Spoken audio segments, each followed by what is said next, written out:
Hi, everybody. It's Nick Astor with South Pole.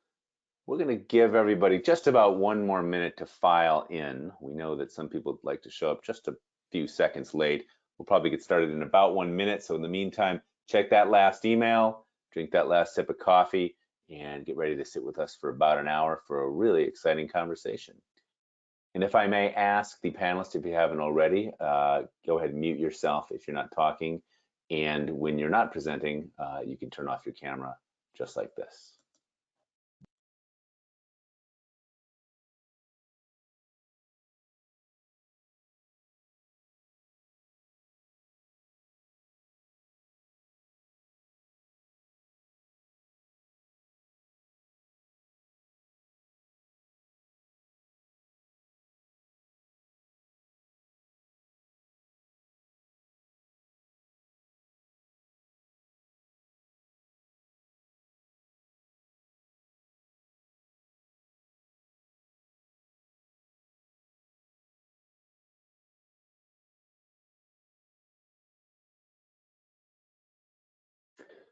All right, welcome everybody. It's been about a minute, so I think we'll probably get ourselves started. Roman, if you wouldn't mind double checking your screen. We have a blank, it's a beautiful looking slide, but it is blank. Let's see if we can get that slide deck to come up. Give me just a minute. It seems to have done so automatically. I'll check. Nonetheless, folks, we'll give you guys a little bit of background about where we're coming from. My name is Nick Astor. I'm Director of Marketing for North America for South Pole. Those of you who may not be familiar with South Pole, we are a full-service sustainability consultancy. We're also very well known as a carbon projects developer around the world. We've been around for more than 15 years now, which means that we have a lot of terrific experts who know quite a lot about climate change, corporate action on climate change, the voluntary carbon markets, and many of the other things that we're going to be talking about today.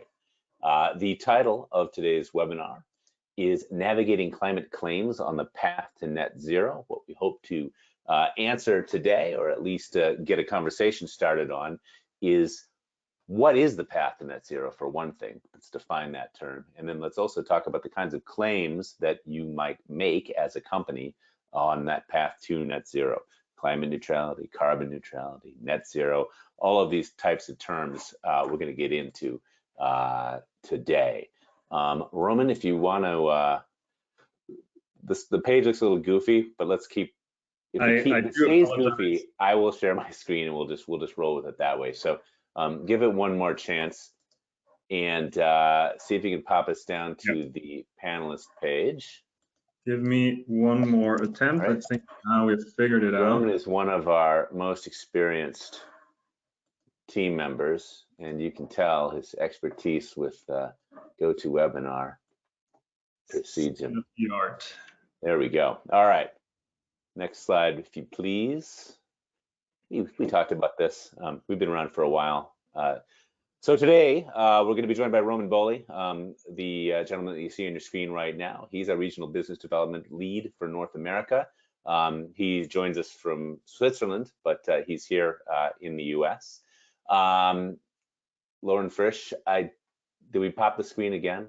Why don't I switch the... I apologize to everyone. I think this is the way that we'll need to go. It seems to close the window. It's on a mobile device or something.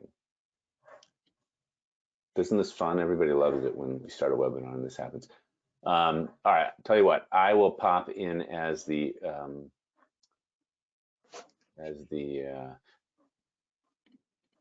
presenter, and this hopefully will fix the problem. Roman, you may have to resign as presenter and make me the presenter. Yes, I'll do so. There you go. Great.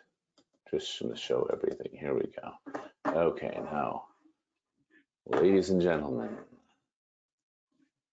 without further ado, let's pull this thing up. There you go. Great. All right, we're going to start all the way at the beginning.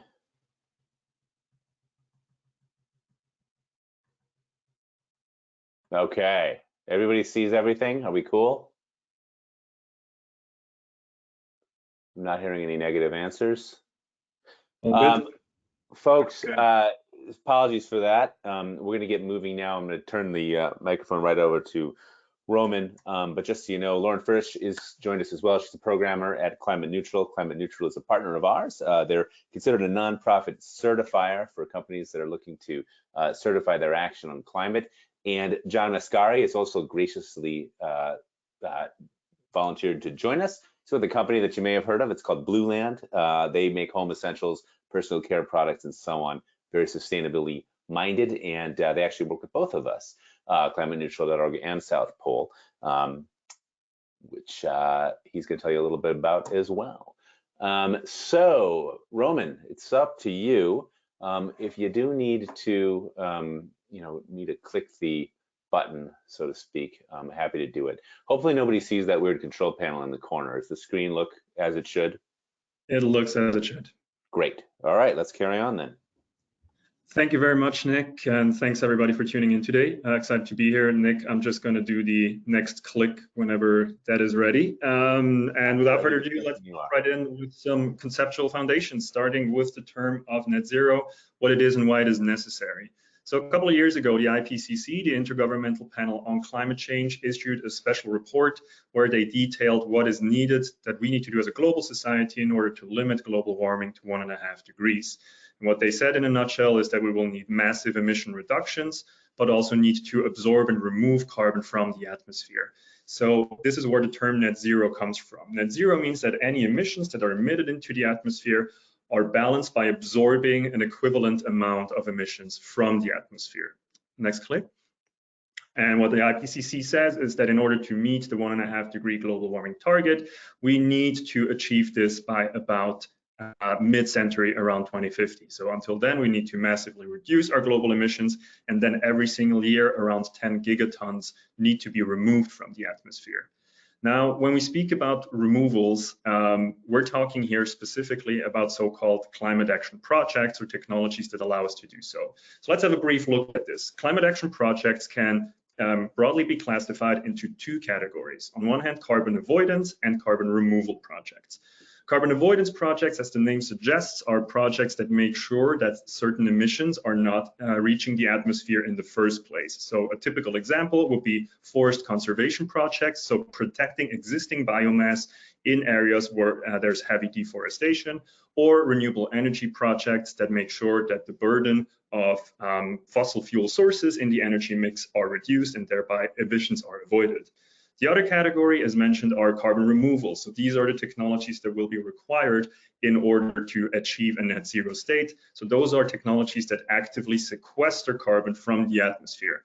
By far the most prevalent type that we see out there are afforestation or reforestation projects. So growing biomass that binds carbon as it's in the growth phase. And we also see the advent of more novel technologies that include things like direct air capture. So sucking CO2 out of the atmosphere and storing it permanently underground. These types of technologies are still at the very early stage and will need massive scale up over time. There are also certain technologies that have both avoidance and removal components to them, such as, for instance, soil carbon applications in the agricultural sphere. So we understand the global concept of net zero. We understand what type of projects are out there. Now, what can companies and organizations do in order to achieve net zero on a company level? Next slide, please. So the guiding framework for this has been issued by the Science Based Targets initiative a couple of years ago with their net zero target setting framework. And the Science Based Targets initiative suggests a clear 4-step best practice plan for companies to set and achieve a net zero target. Next click. So first, companies need to measure all their scope 1, 2, and 3 emissions, so all greenhouse gas emissions across their value chain. Then next, companies need to massively reduce emissions, and this is the core focus, along a so-called science-based target, ideally in line with the 1.5 degree scenario. So that means a company, based on their relative carbon footprint, need to decarbonize in order to maintain that 1.5 degree Paris Agreement target within reach. What the Science Based Targets initiative then also says that because reducing these emissions takes a lot of time, best practice recommends that companies compensate their emissions by financing both avoidance and or removal activities outside their value chain on that pathway. So they call this beyond value chain mitigation. It's important to note here that this is not considered a reduction. So that's really reducing is the core focus, but it means taking responsibility for residual emissions and financing really needed climate action outside of value chains. And then in the fourth step, after reductions are achieved, any residual emissions need to be neutralized, only financing carbon removal technologies, at which point we reach the state of net zero on a company level. Let's look at this a little bit more visually illustrated. So say you have a company that has a current level of emissions and here a trajectory of business as usual emissions if the company were not to do anything. If we then look at this line, this would be a decarbonization line, a decarbonization pathway in line with a 1.5 degree scenario where the company reduces its emissions gradually over time. So that means the residual emissions are decreasing. Now, what the Science Based Targets initiative recommends is that any equivalent in terms of CO2 of residual emissions is compensated by financing this with avoidance or removals projects outside the value chain. By doing so, a company can achieve the state of climate neutrality today. So climate neutral means I'm offsetting or compensating my residual emissions as I am decarbonizing along a science-based pathway. So if a company then increases its share of carbon removals in its compensation scheme, that means over time it can drive its net emissions down.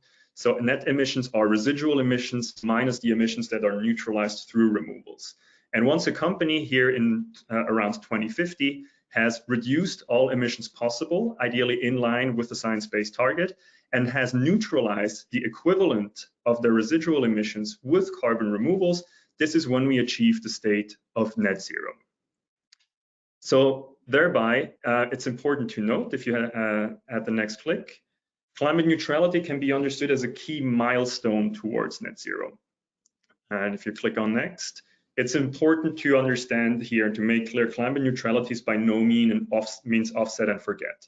So it means climate neutrality is taking responsibility for residual emissions that cannot be abated today, but it's by no means a get out of jail free card, and serious reductions need to be put forward in order to make the claim credible. Now that we have the information a bit conceptually, let's look a little bit at communications and how companies can communicate their claims. We can probably all agree that it's never been more important for businesses and brands to get their communications right. There is growing scrutiny from all stakeholders, from consumers, from investors, from employees, but also growingly so from policymakers and regulators. And getting climate communication right as a business is a real opportunity to build trust, to build loyalty, and to become true advocates for an improved climate. So when we work with companies in and around climate communications, there are 4 key principles that we recommend when building credible claims that we recommend companies to champion. First off, transparency. Make sure that you avoid vagueness. Make sure that you're really transparent about what is behind the claim that you're making and how that claim fits in your broader sustainability strategy. So coming back to the example of climate neutrality, don't put climate neutrality out there as I have my footprint, I offset it, I'm all done. Communicate it as I'm going above and beyond, I'm taking responsibility for the emissions I can't reduce today, and because decarbonization takes time, I take this as an initial milestone while I'm trying to achieve my net zero target in the future. Secondly, accountability. Be transparent and disclose progress that you're making towards your climate target, and be also transparent about what's not working well, because it's very well possible that especially in the short term, emissions might increase. If you are really transparent, hold yourself accountable towards your stakeholders, they will buy into the credibility of your climate claim, as opposed to trying to find a way out of it or to basically brush over it with some shiny statements.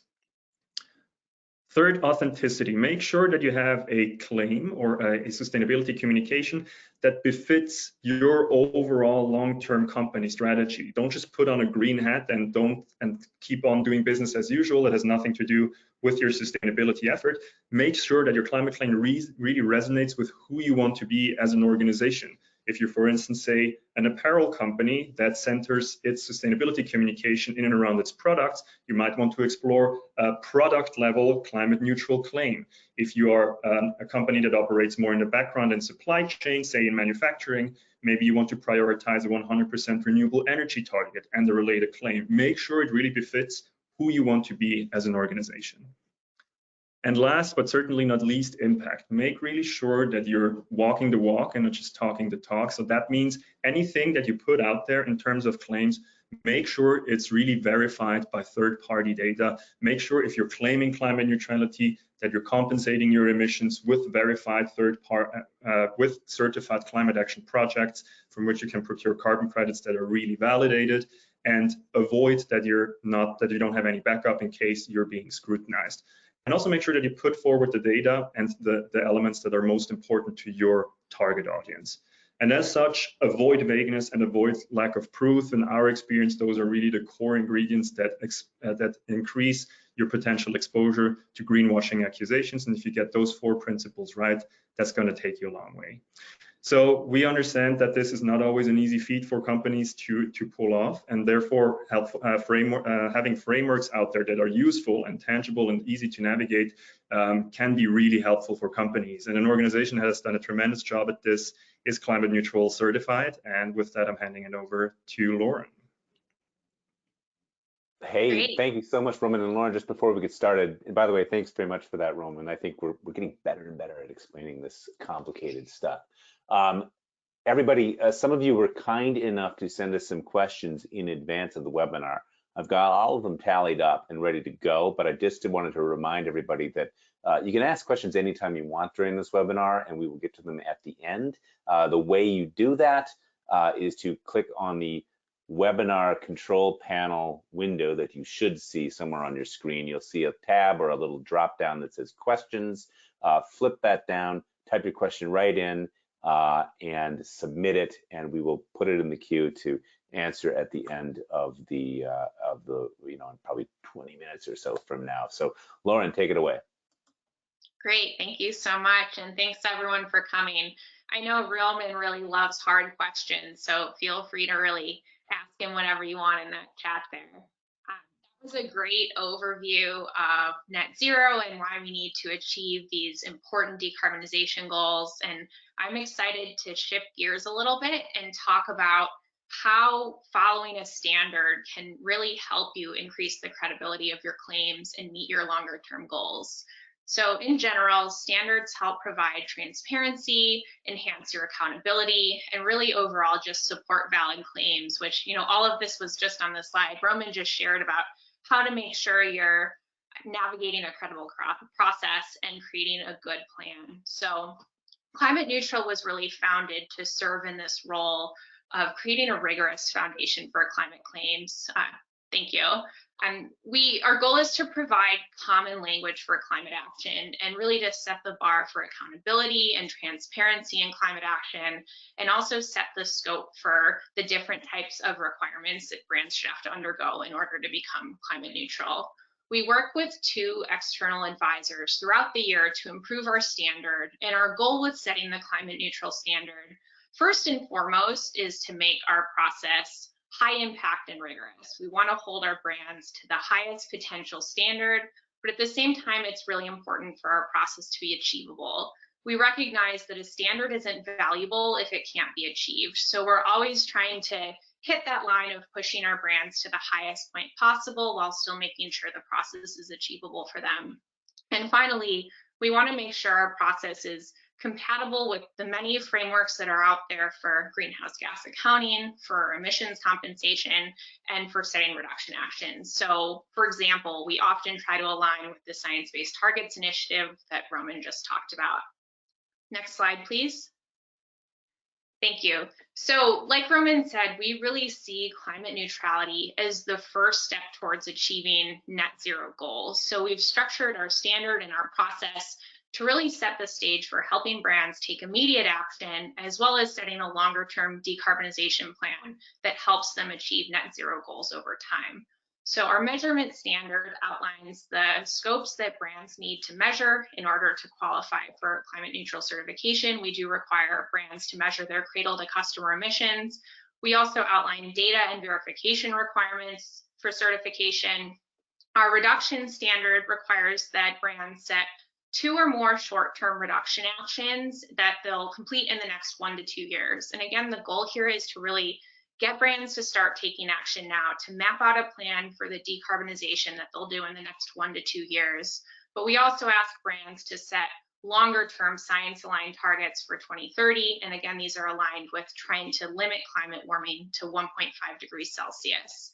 And our goal is that those short-term actions and those longer-term actions will help brands build a roadmap for how they'll decarbonize over time in a way that makes those longer-term strategies a bit more achievable.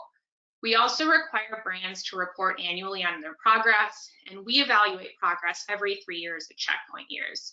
And this really helps us hold brands accountable for their reduction actions and push our brands to think how they can do a better job at achieving more decarbonization down the road.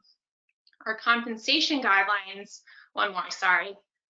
lay out basically the guidelines for eligible carbon credits based on verification, what registry they're listed on, vintage year, project type, and location for our eligible carbon credits. Next slide, please. Great, so Climate Neutral's vision is to build one climate label that is the most universally trusted. We want companies to use it and we want consumers to value it. And the goal here is that when anyone sees the label, you'll understand that the work that led to that label is high quality and grounded in rigorous climate work. And we have really 4 unique impact priorities that we think contribute to the success of the label. The first, like I mentioned, is that we require our brands to measure their cradle to customer emissions. We think that all brands should be accountable for their scope 3 emissions, so we require measuring scope 1, 2, and 3, and not just scope 1 and 2. Next, we do require our brands to set concrete reduction actions. Like I said, these are the actions that will take place in the next 1 to 2 years, because we really want to push our brands to start to decarbonize immediately and not just set longer term targets without mapping out the steps they'll need to get there. Third, we do require immediate greenhouse gas compensation. Of course, this is a key element of claiming that you're carbon neutral, is compensating for your full set of emissions. But if you're new to decarbonization work, if you're new to setting a reduction strategy, offsetting is also the only way to account for what you've already emitted. It's an investment in climate mitigation projects that are already avoiding or removing emissions. So this is the best way to really jumpstart investment into these climate mitigation projects and start to have a high impact today while your reduction work is kicking off. And finally, we want our process to be plug and play for most companies. And what we mean here is we want the process to be achievable and accessible, whether you're a small or multi-million dollar brand, and regardless of what industry you're in. So we tried to craft a process that could be accessible to anyone who wants to certify, with the goal that everyone will have the ability to certify and use the label. Next slide, please. Great, and we just feel overall your claim is clearer and more persuasive when it's based in a familiar framework. We want you to be able to credibly communicate about all of the climate work you're doing. We think that custom claims honestly can create a lot of confusion. You might be doing all of the right things in all of the right ways, but if you're doing it in isolation, it can just be a lot harder for consumers, for other organizations to understand that you're doing the right thing. Let me move one forward. Thank you. So when backed by the standard, a claim is high impact and rigorous. Again, that's the foundational goal of our standard. We want to always be pushing our brands to have a higher impact. But our goal is also just to make the process really clear and easy to understand. We have our whole standard published on our website, and it's really critical to all of our communication that we do, because we want everyone to be able to understand the steps in the process and what our brands are required to do in order to achieve certification. And finally, we want certification to be unambiguous and uniform. We think that having a single label just reduces confusion and really means the same thing all the time. Whether you see the label on a mattress, a backpack, or on dish soap, you know that that company went through the same rigorous standards-based progress to measure, reduce, and compensate for their emissions. Next slide. Great, so I know there's a lot here. I know there are a lot of different steps. There's a lot of data involved. It can be quite technical. So if you're not sure where to start, there are a number of ways that you can engage in our process, and we'd love to talk to you more if either of these sounds like a good fit for you. First, you can go through one of our certification cycles. We run 3-month certification cycles that give brands access to guided carbon measurement. You'll get a coach that'll help review and walk you through some of the steps of carbon measurement. We have reduction planning tools, group webinars for the different steps of our program, and tons of resources on how to measure, reduce, and compensate for your emissions. If you'd like a little bit more one-on-one help, you can also work with a consultant or other support partner, which gives you all of the resources I've listed above, plus one-on-one support throughout the process. So here I've just showed a few visualizations from our certification portal for anyone who might be interested. On the left, you see a zoom in of an output from our brand emissions estimator that highlights some of the different parts of a footprint. And when you're in the tool, you can click on all of these different subcomponents and learn a lot more about the foundation of your footprint. And then what our tool does is it'll take that footprint and it'll boil it into some primary hotspots, which is what you see on the right, and start to give you some preliminary reduction recommendations. So if you're newer to setting climate goals and you're not quite sure where to start, this can be a great way to just point you in the right direction and start to think about what might be a good action for your brand to take on this year. Thanks. Next slide. Great, so in a bit, I'm going to hand it over to John at Blueland, who will give you a lot more about what it's like to be a brand walking through a decarbonization plan. But before I do that, we have now led 800 plus climate neutral certifications, so individual brands going through the certification process. And we've certainly learned a thing or two about what makes it easier for brands to be successful in this process. So here I'm just going to share 4 ideas for how you could get started, the types of strategies you can build to help increase your chances for success.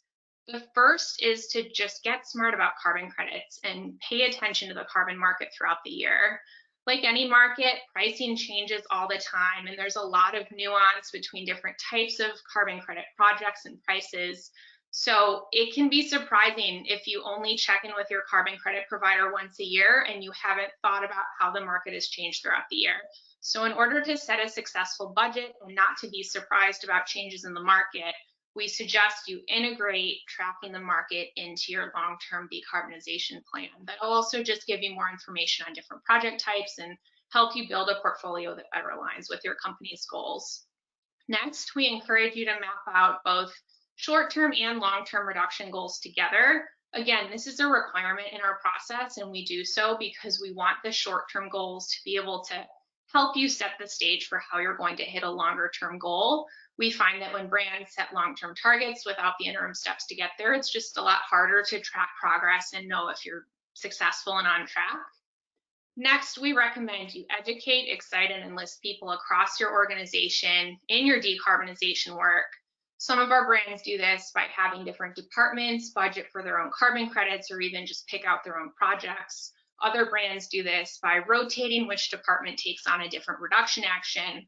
There are a lot of ways to engage your whole organization, but it helps increase buy-in in your work and increase excitement for your work, and overall just helps your program have a little more success. And finally, there's just no such thing as too soon. We recommend whatever capacity you can start in, you start to map out your goals today, whether you start investing in carbon credits or mapping out even just one reduction action you can take on in the next year.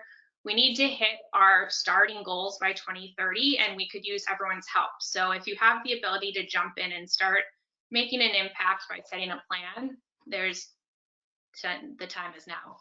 Great. So from here, I'm excited to turn it over to John. Hello, thank you very much. Thanks everyone for being here, and thanks both South Pole and Climate Neutral for being incredible partners to Blueland. I'm John, I'm co-founder and COO at Blueland. If you could click forward, please.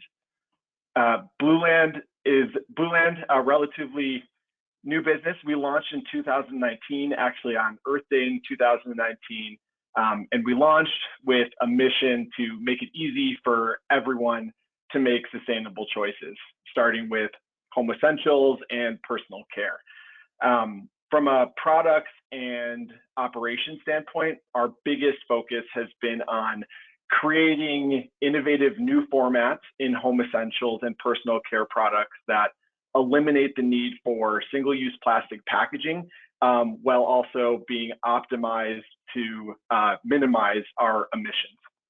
So since 2019, we've actually launched a range of different products, personal care, like I said, laundry, dish, but one example of a new format that we brought to market was the tablet format with our spray cleaners and hand soaps. So before Blueland, traditional cleaners we learned can be 95% water and only 5 to 10% active chemistry, the chemistry that you think of when you think of streak-free, glass windows or cleaning your bathroom.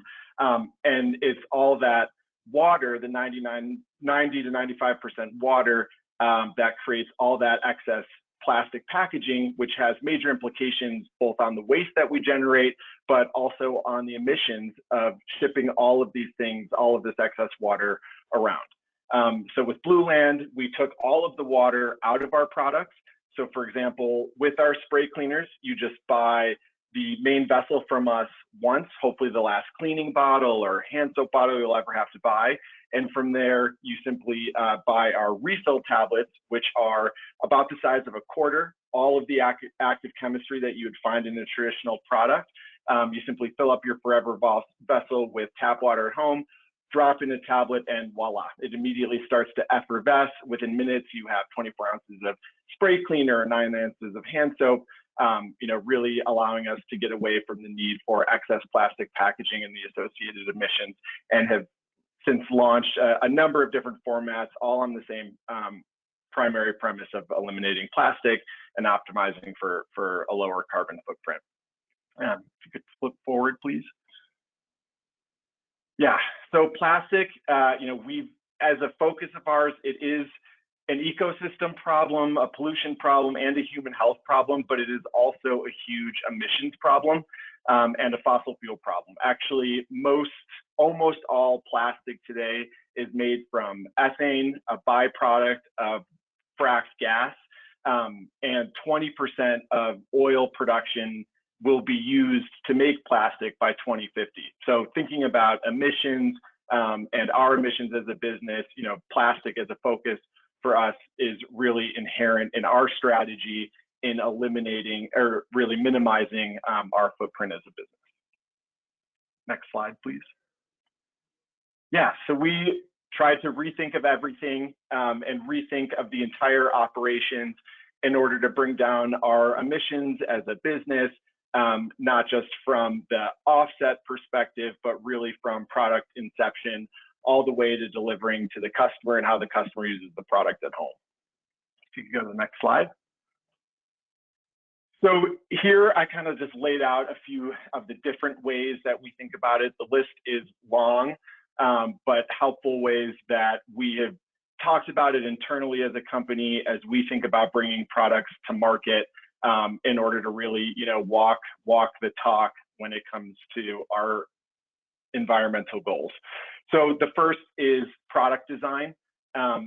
Really thinking about from the beginning, am I able to do this product and bring it to market in a way that minimizes our entire footprint? So if you think about the tablet, for example, not only does it eliminate the need for single-use plastic packaging, but from an operational standpoint, these tiny little tablets, I can fit thousands of these on a pallet and deliver the same amount of active chemistry that a conventional cleaner would need to use several truckloads in order to do. So just rethinking the very product design itself and the format things come in to optimize our logistics to have a lower footprint. Second is on the materials that we select and the inputs we use.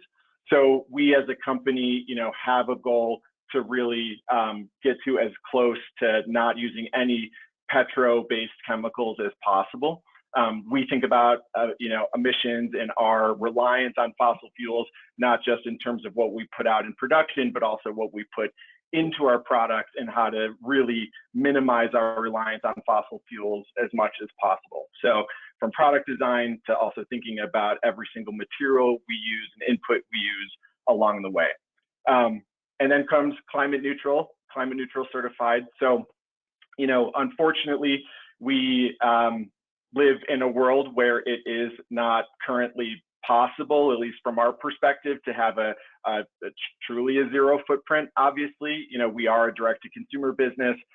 We do ship to a lot of customers, and we work with traditional carriers. That there are a lot of emissions just in moving those products around. So we own that, as a business, and we from day one have been very focused on tracking our emissions to align with the scope 1, 2, and 3 tracking that Climate Neutral has in their process. Tracking those closely, tracking them openly and transparently with our team, not just doing it once a year, but truly throughout the year, and leveraging the certification process to throughout the year work with our team to set new goals of, okay, here's a place where we're seeing an opportunity to bring down our emissions even further.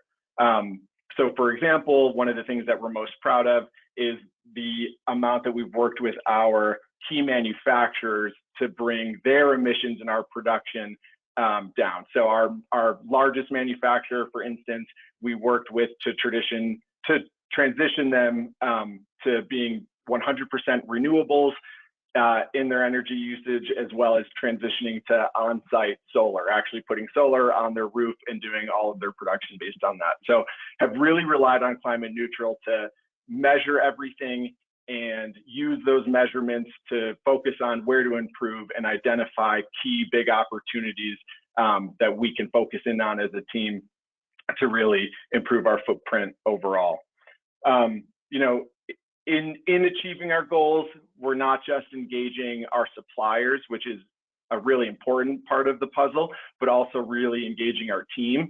So coming out of a process like a Climate Neutral certification, we are working with our various teams to set KPIs for them about their role in helping us as an organization bring down our overall emissions. So I brought up the example of converting our manufacturer to on-site solar. That's something that we can work with, for example, the innovation team on. And then when it comes to our fulfillment team, talking to them and setting KPIs with them about any waste that is being generated at the fulfillment center, and trying to move to zero waste fulfillment center, and having all of those KPIs come out of these really rigorous certification processes. And then finally, from a claims perspective, for us, and this is consistent with Climate Neutral and what Roman was saying, every claim that we make on the environmental side, we do make it based on our partnership with verified third-party certifying companies like Climate Neutral. Couldn't agree more with what the other folks said about the importance of being authentic and straightforward in the claims that you're making and not creating an environment of confusion. So even though, for us, we feel like we do so much more as a business than we ever talk about externally, we do think that trade-off is worth it to make sure that our messaging is crystal clear and very, very busy consumers can focus in on, the high-level things that matter without creating additional confusion. So, for example, all of the things that we do to minimize our own impact as a business behind the scenes, we do at the end really distill it down to our Climate Neutral certification, and just really try to bring the team and our suppliers along in that journey, even if the customer communication at the end of the day is just very proudly showing our badge of Climate Neutral. Thank you. We can skip this slide. Thanks. Sounds good, John. Thanks so much. I'll invite our panelists back on the screen. That was terrific, guys. I think that was one of the better conversations we've had in a while on this topic, and I want to thank you all for your time. It is time to get into some questions. I'm going to walk through a couple just to get things moving here, and then those of you out there, we have questions rolling in. We'll have time for a few, I'm sure. So please don't hesitate to type your questions into that question box, which you ought to see on your webinar control panel. All right, let's get started. John, I want to go right back to you to get started. You gave us such a terrific outline with all of these different details and so on. You guys have started, doing the right thing from day one, which is phenomenal. I mean, I would imagine that just eliminating all of that water is probably, you tell me what percentage of the footprint that would otherwise have been. It's probably a lot. What's your advice for a company that perhaps didn't get going as initially advanced as you? What is the first step here? Yeah, I think, and I could say this about all of your environmental goals. We say a lot internally that you can't improve what you don't measure. So for us, it is, we're very focused on finding the third. We realize that we are not experts in all of the things that we care about from a climate perspective. So we have been very focused on finding the right third-party partners to help us along that journey. We have many, frankly. We are a certified B Corp. We're cradle to cradle across all of our products, USDA biopreferred, but climate neutral as a really, really strong example and pillar of what we care about at the company level. I do think that engaging with a company like that early on is so important, just to set the baseline. To set the baseline both in terms of where you stand as a company from an emissions perspective, giving you areas to focus in on. We have found all of that really, really helpful. And then what's nice about the tool like that, as opposed to trying to do it internally, is that we have found that that tool is leverageable across the company, so that we can really, pinpoint different areas that we want to improve upon and share that out with, every single member of the team, and not just the folks who are focused on the climate stuff day to day. So yeah, for getting started, find the right partner, get in there and start to do the measurement, because ultimately, you can't improve what you don't measure, and partnering with folks like Climate Neutral and their tool is really helpful in that regard. Well, let's talk about claims in the form of the label. Lauren, you guys have this terrific label. It looks really nice. I like to see it on products. What's the general feedback that you've gotten from companies that you've worked with, the general public, and so on? Is the label clear? Is it generating confusion? What's the uptake? That's a great question. And we've found that people tend to be very receptive to climate labels. I think we're still working towards broader recognition of the differences in different types of climate labels that are out there.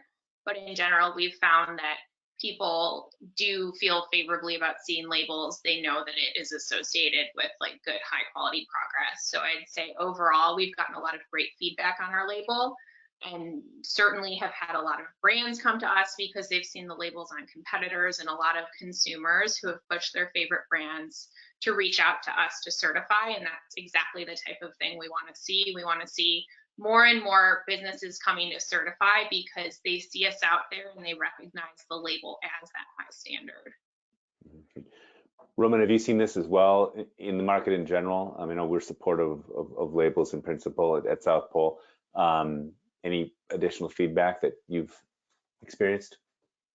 Yeah, no, I think I can echo what John and Lauren are saying. Having these tools and labels at your disposal can really help, because it provides you with a credible framework.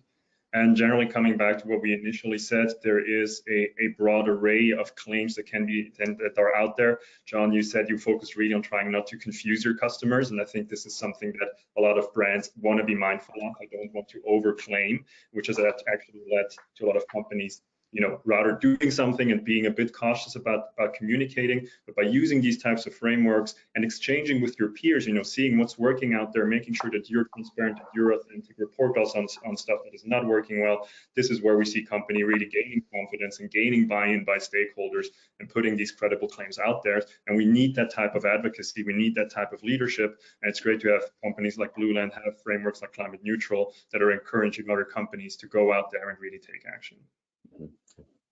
So speaking of claims, I'm going to jump into our audience questions here. We got a good one to kick it off.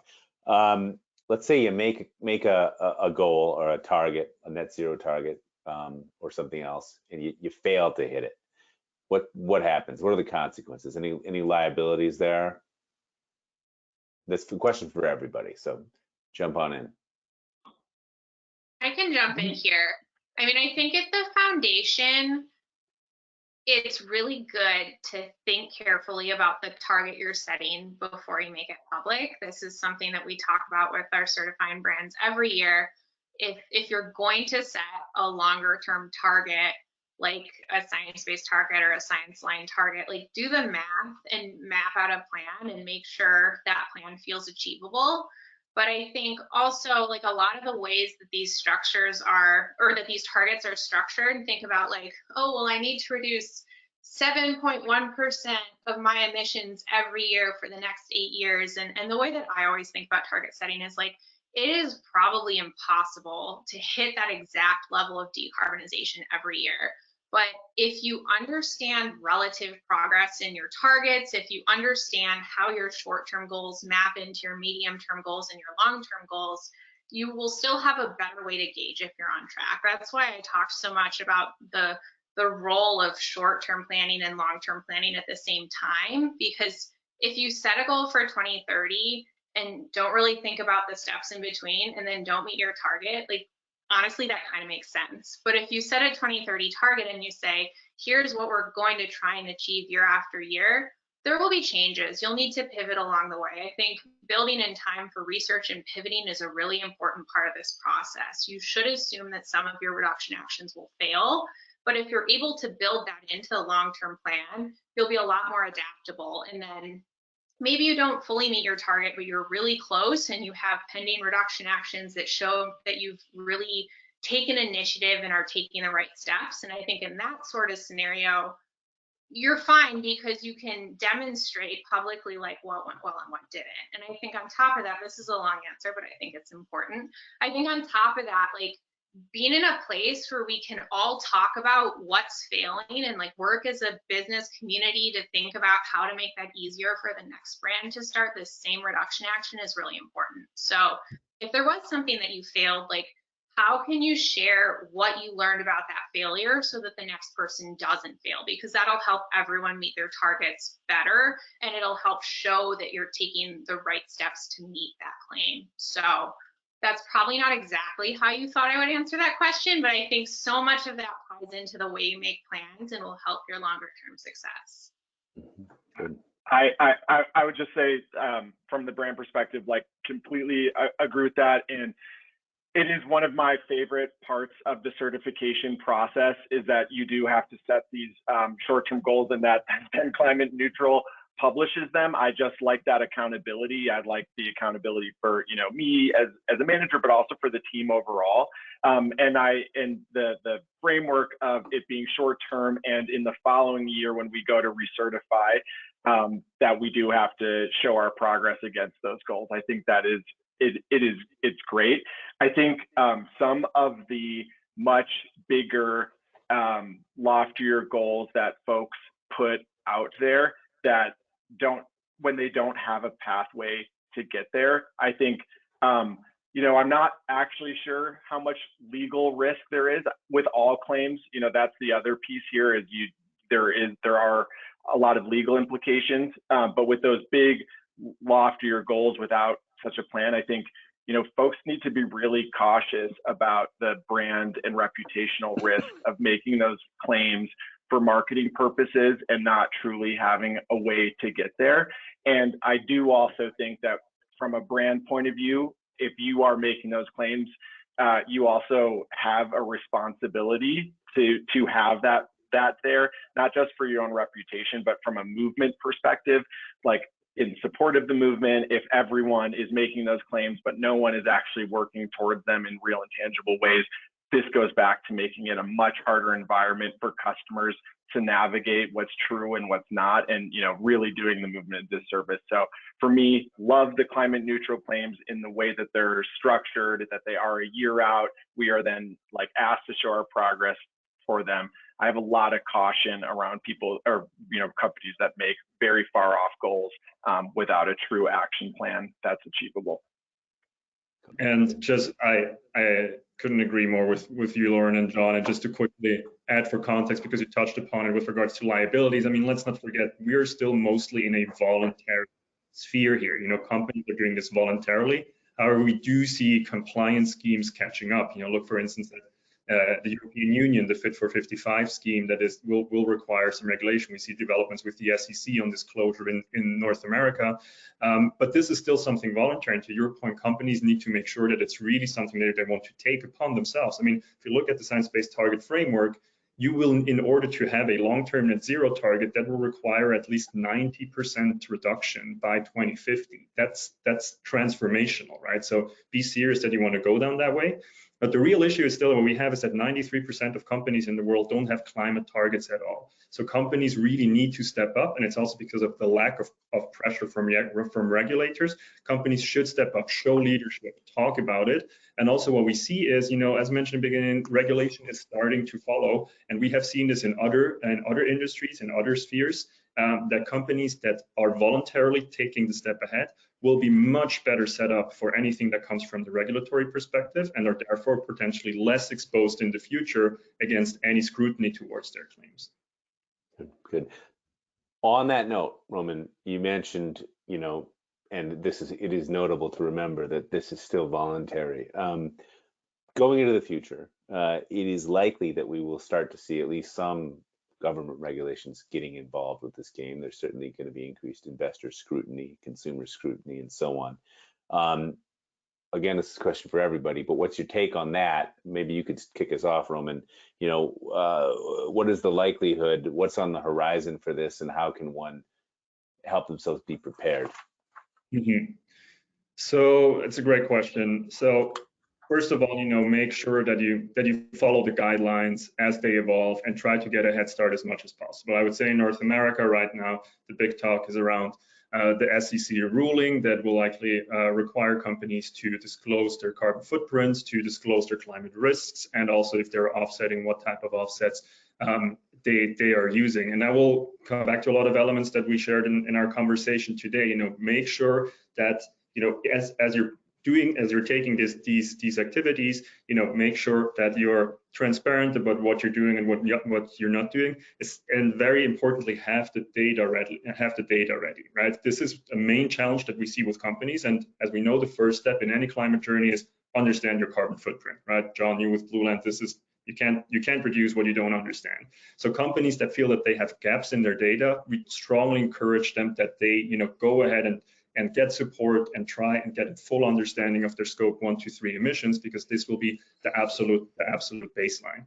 And then, a lot of these regulatory frameworks that we're seeing coming up, they inspire themselves by voluntary action that we see right now. There's, for instance, the TCFD, the Task Force for a Climate Finance Disclosure, that is taken up by the SEC. Start engaging with that already. Exchange with your peers on your experiences. What is working well, what is not working well, and don't wait for regulation to catch up, because we are in a real state of urgency. We don't know how governments, even though they have been pretty slow to issue any regulations, will react over the next years if they are serious about climate action. And you don't want to find yourself in a situation where you are at the starting point whenever those regulations hit. Very good. Very good. Roman, another question for you, if we're cool. We can go in a quick answer mode here, even though none of these are typically simple questions. But Roman, you addressed the SBTI methodology earlier in the chat. Do you have any predictions as to whether that methodology is going to adjust to be a little bit more stringent or a little bit more clear when it comes to removals? What exactly is eligible to counterbalance a residual emission? It's sort of I think the question is implying that it's still a little bit vague. Right. So the Science-Based Target Initiative has, on a higher level, defined what removals should look like. It is expected that this will be sharpened more over time. A specific update in around removals that is interesting pertains to a specific sector, which is the agricultural and land use sector. So the Science-Based Target Initiative has recently issued a new guidelines, so-called FLAG guideline. And therefore, the first time they illustrate that so any company that has at minimum 20% of its carbon footprint somewhat related to forests, lands, or agriculture will be guided by that guideline. And intervention that take place on a farm level that are removal activities can actually be counted as reduction. So there we see they are providing guidelines for removals that are directly in line with your scope 3 with your scope 3 reduction. Otherwise, the clear definition or the clear recommendation by the Science-Based Target Initiative right now is to follow the guiding standards, looking at certified climate action projects. And they're talking about the standard project as we know them right now, as mentioned, reforestation, nature-based solution, but also new engineered removal technologies. But those will have a very long way to go. I mean, right now, if you look at the carbon market, we're talking at like about 0.1% of the total carbon market in terms of tons of CO2 comes from technologies such as direct air capture. And we will see this guideline evolve. Net zero targets won't in most cases won't hit until 2030 or later. So we recommend to everybody to keep their eyes peeled with what further guidelines SBTI comes out. Awesome, great. Good question for everybody. We'll start with you, Lauren, if I may put you on the spot.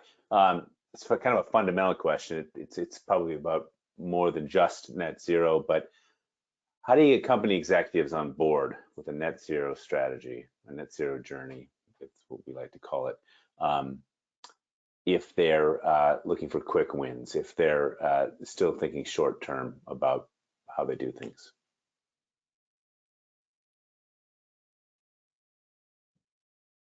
I think you're on mute. Let's double check that. Yeah. We've lost you, Lauren. That's cool. Someone had to talk on mute today, right? Like, you're welcome, John and Roman, for taking that one for the team. Yeah, what I was saying very eloquently the first time, and hopefully just as eloquently this time, is every company comes to the table with a different level of buy-in. Maybe a different person was first excited about the process and trying to pitch other members of the team. So I think it's really useful to think about how sustainability and climate work fits within like every aspect of your business, what it means for your operations, how it can reduce your risk, how it can increase your efficiency. You know, maybe your shipping costs can decrease. Maybe it means you're producing things more locally and can support a different workforce. Maybe it helps you market to a new population. There are a ton of business wins for climate work. So depending on the type of business you have, that outlook might be a little bit different. But I think doing the research and specifically thinking about operational efficiency within your organization is a great place to start. Good. I think I have about one more question, I think. Pick a good one here, everybody. Concept of insetting as it pertains to a net zero target as opposed to offsetting. Just a little bit of a reflection on that. And, you know, a lot of people refer to insetting, particularly in the agricultural sector, as a strategy. Is there a way that, you know, how does that fit into an emissions reduction strategy and is it considered a reduction? Mm-hmm. Yeah, so that's related to what I shared before in terms of removal. So first, the term insetting, it's out there, but it's a non-standardized term. So the Greenhouse Gas Protocol, which is the standard body to guide carbon measurement, has not really defined it, and it's typically not used anymore. But what used to be known as insetting is basically developing carbon projects within your supply chain. And with the aforementioned FLAG guidance by the Science-Based Target Initiative, so for forest, land, and agriculture that has recently been released, the Science-Based Target Initiative now actually allows for removals to be accounted as reduction within supply chain. So think very specifically, you have a certain surface area where you have agricultural production in your supply chains.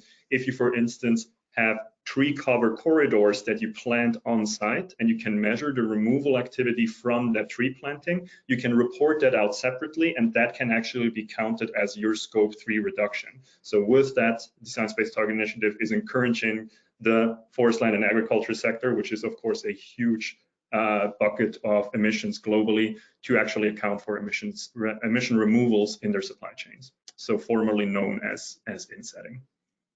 Very good. Good.